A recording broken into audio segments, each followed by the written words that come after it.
overseas thinking about buying in the Philippines? Maybe you're an OFW or maybe you're a foreigner married to a Filipino already. So what loans can you apply for? How can you apply easily? What documents should you prepare?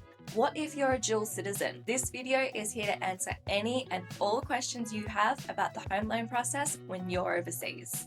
Kumusta ka, everyone? I'm Georgina, a qualified loan expert and co-founder of Estra Finance here in the Philippines. We create these videos to ensure Filipinos are equipped to make the most informed financial decisions and help turn their dreams into a reality. In today's video, we're going to explore the home loan process when you're an OFW in the first half, and in the second half will be specifically for foreigners wanting to buy in the Philippines. Stay till the end because I'm going to drop some key advice that the banks really wish you knew, regardless of your citizenship status. So if you want your loan application to be processed quickly, don't miss that section. Simulan na natin. OFWs get a home loan while they're overseas. There are millions of OFWs all around the world who have moved to a country with a better economy, specifically to earn money to send back to the Philippines, with the intent of securing property. It's a very common thing, and for this reason, OFWs can apply for nearly all the same loans as a local Filipino can. The process is a little bit different. There are some different documents required, and it's a little slower than if you applied locally, but it's still very possible to do, and it's very commonly done. What if I'm a dual citizen? If you're a dual citizen, the way you get a home loan depends on where you're living. If you're based in the Philippines, you can apply exactly like a local would, with the exception of your required documents. You need to present 2 extra documents to the bank, and these are your oath of allegiance and identification certificate. Both of these must come from the consular office of the Philippines in order to be accepted by the bank. If you're a dual citizen living and working abroad, you would apply for a loan as an OFW would, meaning you will do so with a nominated representative who will act on your behalf, known as an attorney-in-fact. Types of loans OFWs can apply for. So if you're an OFW, what loans can you apply for? Well, you can still get a personal loan and a business loan, and sometimes even an auto loan depending on the country you reside in, but we're focusing on home loans in this video. And there are usually about 4 different types of home loans on offer by the banks. These are your regular purchase house and lot loans, construction loans, home equity loans, and a renovation loan. There are even some government loans specific for OFWs if that's something you're interested in, like an SSS loan or the Pagi Big loan. Basically, if you're a citizen of the Philippines, you have access to all the same loan types as a local does. So you can purchase a home or a condominium, you can build, you can get a home equity loan, and you can even refinance. It's all the same for you. How to apply for a home loan via a bank.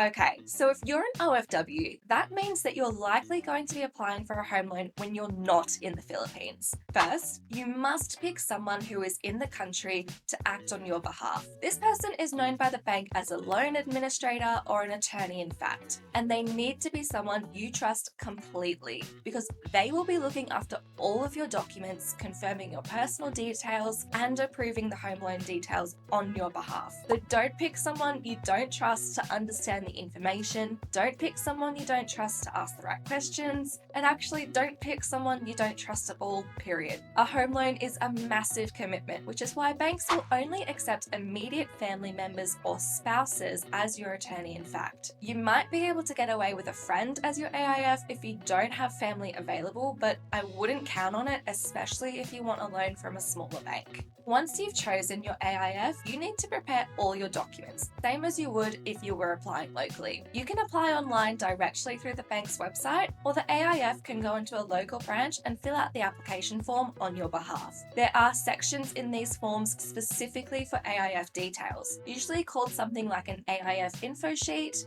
and the bank representative will confirm the circumstances of the loan before accepting the loan application. Make sure your AIF knows all your contact information, including your full legal name, your email address, and your overseas address. When your AIF applies on your behalf at the bank, there is a special power of attorney form that needs to be signed. This is a legally binding form that basically says you agree that this representative is going to act on your behalf throughout the loan process. The AIF gets a form, and you will also get a form posted to you in the mail to your overseas address. The SPA has to be notarized at your nearest Philippine embassy and posted back to the Philippines, either directly to the bank or to your AIF to take into the bank. You need to post back the original SPA form. If you want a copy of it, you should photocopy it yourself before sending it off. If you happen to be in the Philippines at the time of your application, you can just get it notarized by any local Filipino office. Every bank has their own special power of attorney form, so you can't just grab one online to use. It must be specific to the bank you're applying with.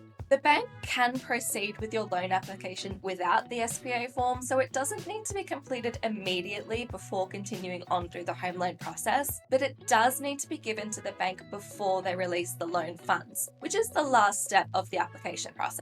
So you don't need to worry about it being returned the day after you've sent it off, but do be aware that it's needed to finalise your loan. Once your attorney, in fact, has signed their side of the SPA form, the bank will process your loan as per a local application. This is why you need to provide your AIF with copies of all of your documents: your employment contract with a wage outlined in it, copies of your payslips, your crew contract if you're sea-based. It can be really hard for banks to get in contact with you, especially if you're in a different time zone. So your attorney, in fact, needs to know all this information and have all these documents readily available if you want your loan to be processed quickly. What documents should I give an attorney, in fact? You need to give them everything you would submit as if you were applying yourself. There's 3 categories of documents you need to supply, and those are your personal documents, your proof of income documents, and the property information documents. So let's list them. For your personal documents, as an OFW, since the bank cannot physically see your ID, you need to submit a notarized copy of your primary ID with a photo, preferably your passport. You'll need to submit an application form filled out by yourself, which can be downloaded from your preferred bank's website. You'll likely also need to submit a copy of your marriage contract if you're married. And lastly, your attorney, in fact, or your loan administrator will need to submit their details as well: their full name, their contact details, their mailing address, and 2 valid government IDs. And it's useful if you can submit proof of your signatures as well. You would have had to do something similar when you opened your bank account by writing your signature 3 times on a plain piece of paper.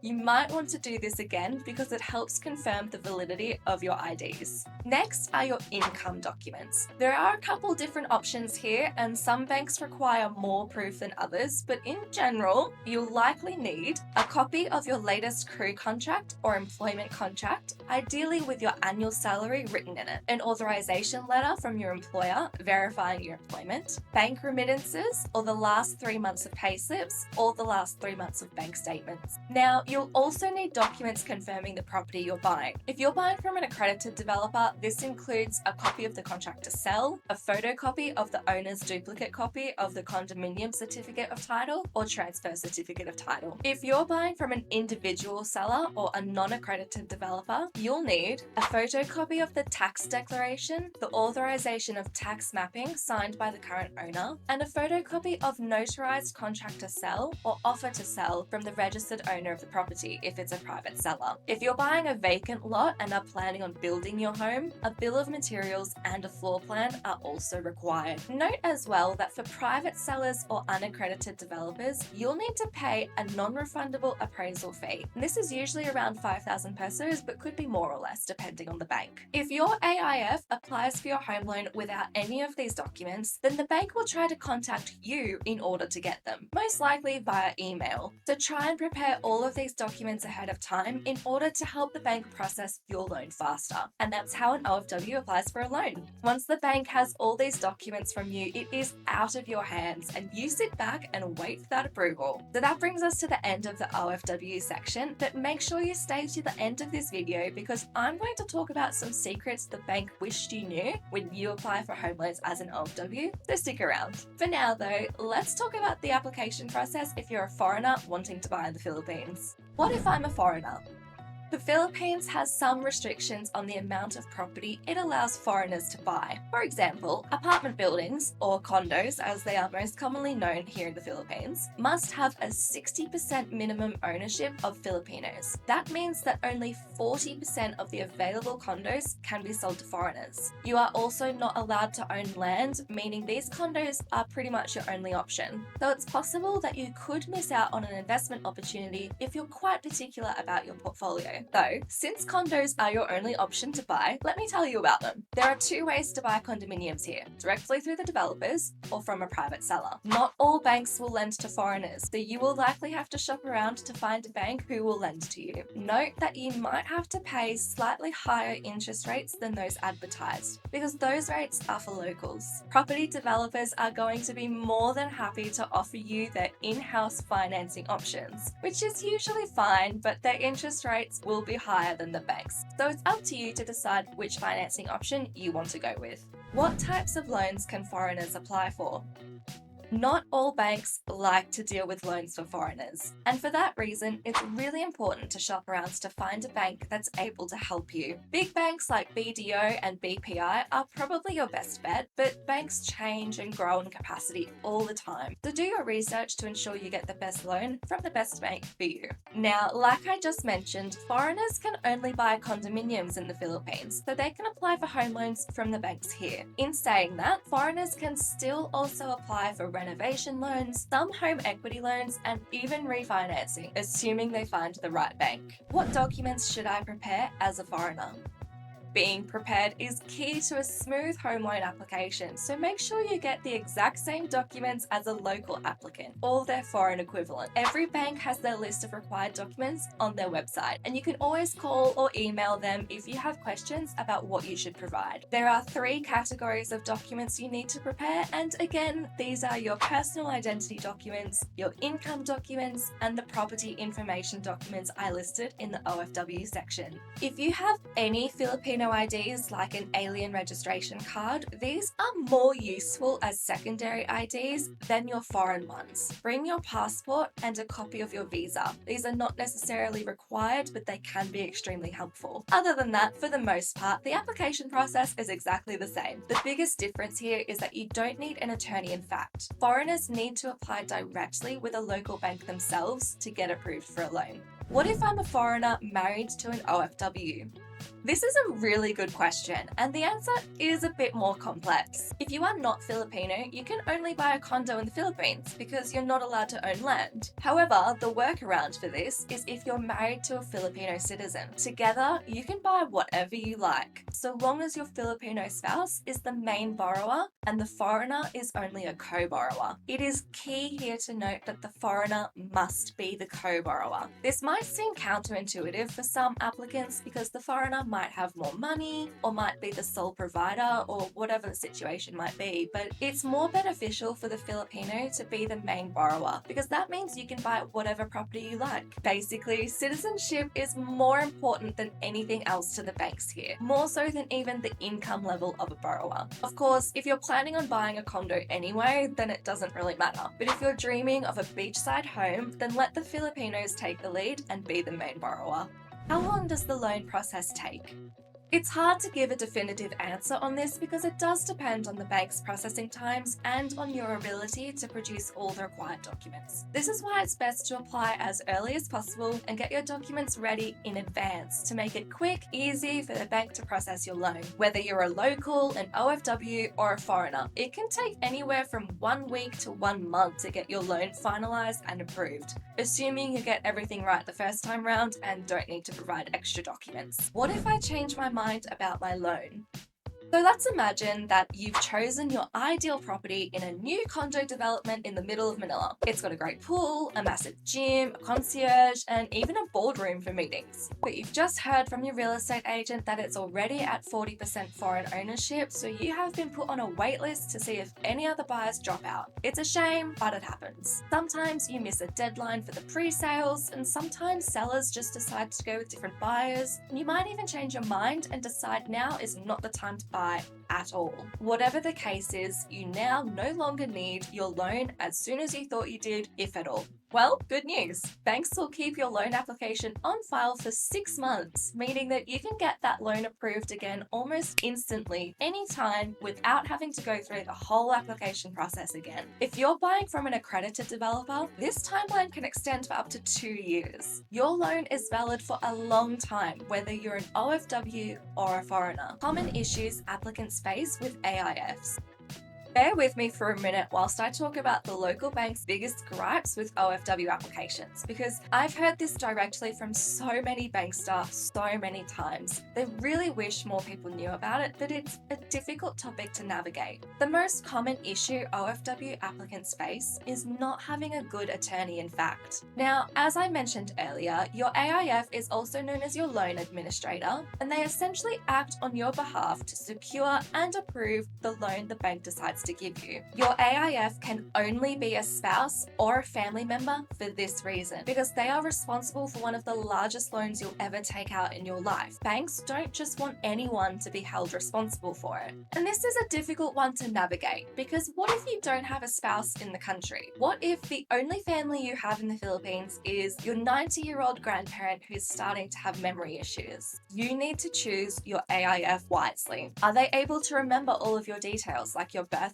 and your contact information? Do they understand the bank jargon? Can they ask the right questions so you understand your loan? Are they able to explain what insurance payments are included in your monthly amortizations and which insurances you'll have to pay separately? An ideal attorney, in fact, is able to handle stressful conversations, understand difficult words, and knows your information on the spot without having to call you to check. If you think your 90-year-old grandparent can't handle this, tell the bank who you'd rather appoint as your AIF and why before you sign the special power of attorney form. The banks in the Philippines are not inflexible and might be able to approve an alternative person for your benefit. Another thing to note is that your AIF should remember not just your details, but everyone's details, especially if you're co-borrowing with a partner. Both of you are equally important to the banks, so the AIF needs to know both of your details. A lot of the time when there are multiple borrowers, the AIF will only know the details of the primary borrower, which just causes delays for the loan. The AIF needs to know everything about everyone, or at the very least, needs to be able to contact both of the borrowers to find out these details quickly. So choose your AIF wisely. Once you've signed and agreed to the special power of attorney form, this means the bank does not have to and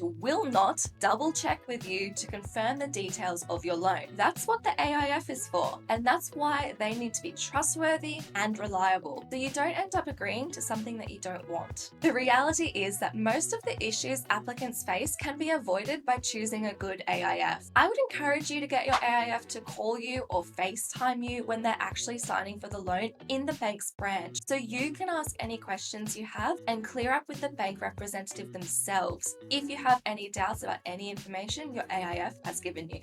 Tips from a loan expert. Okay, now let's get into what you really want to know. Let me talk about some industry secrets that the bank wishes you knew when you applied for a home loan. And these are relevant for all types of applicants, OFWs and dual citizens and foreigners. My first tip is to make it as easy as you can for the bank to verify your employment. If you are employed internationally, it can be very hard for a bank to make sure you're actually employed. So provide links to your company's website, write a letter from your employer, or give them a direct email address to your supervisor. Basically, do whatever you can to assist them in verifying your employment. My second tip is to remember that sometimes there is a difference in the monthly amortizations you expected due to the exchange rate. It fluctuates often and it's outside of the control of the Filipino banks. Remember that regardless of the exchange rate, the monthly amount you'll have to pay in pesos will always stay the same, but it might change in your foreign currency. My third tip is particularly for foreigners, but it also applies to OFWs. Do not compare the loan process to that of a foreign country. For example, if you're from the US or you're working in the US, you might be under the impression that things will move a lot faster, or interest rates will be lower, or even that you'll be able to do everything online, and this is simply not the case. The Philippines operates very differently to other countries and still works in a mostly manual way, meaning no digital signing, no Zoom meetings to verify your identity, and things are processed by hand, not by computers. This is something to remember, particularly for interest rates, which are probably going to be higher than you expect, especially after you exit your fixed rate term. A lot of people think that you exit your fixed rate term of 5 years and will immediately jump into the variable rate. And honestly, it just doesn't seem to work like that. It's practically guaranteed that in that 6th year, you'll be paying a higher interest rate before it adjusts to the market rate in year 7. You might expect differently depending on which country you're based in, but remember that things are different in the Philippines. My 4th and final tip is that if you're buying from a private seller, you need to adjust your expected timeline for the title transfer. It is very, very slow, meaning it could take up to 6 months for the sale to be finalized and the loan funds released to the seller. This is usually a much faster process elsewhere in the world, and it can be quite a shock to learn that it will take months here in the Philippines. So take this extended time frame into consideration when you're buying from a private seller. This is not as much of an issue when you buy from an accredited developer. Alright guys, that brings us to the end of this video. I hope that you've learned something and that this answered your questions about applying for a home loan here in the Philippines. If you have any questions, drop them in the comments, and whilst you're there, like and subscribe for more. As always, before we finish up, I'd just like to say 2 things. If you're in the real estate industry and you've got clients who could use a loan specialist, we'd love to work with you to help your clients find the best financing for their situation. Estra Finance has a great referral program with uncapped commissions, so please sign up to our referral program, and I've linked that in the description for you. Alternatively, if you're a potential home buyer yourself wanting to buy in the Philippines and you're looking for some expert guidance, reach out to us here at Estra Finance. We're here to help you from before you start buying your first home to getting your loan approved to helping you secure your second one. So check out our website and jump on our waitlist in time for our official launch day. And that's a wrap on that. Please show your support with a like, make sure you comment and subscribe to the channel. Ingat!